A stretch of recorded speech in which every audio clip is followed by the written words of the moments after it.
গত কয়েক মাস ধরেই অফ ফর্মে রয়েছে লিটন কুমার দাস। তবে বিশ্বকাপের প্রথম ম্যাচে পেয়েছে রানের দেখা। ৩৮ বলে ৩৬ রান করেন এই টাইগার ব্যাটার।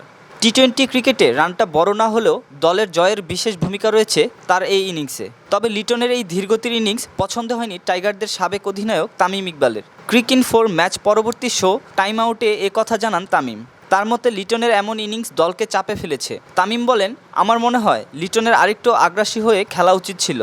তাকে দেখে মনে হয়েছে সে নিজেকে বাঁচিয়ে খেলেছে, যেটা ব্যক্তিগতভাবে আমার কাছে ভালো লাগেনি। এ ধরনের ইনিংস দলকে চাপে ফেলে। আমি কেবল নির্দিষ্ট একজনের কথা বলছি না, আমাদের পুরো ব্যাটিং ইউনিটকেই বলছি। টি-20 মানে আগ্রাসনের খেলা।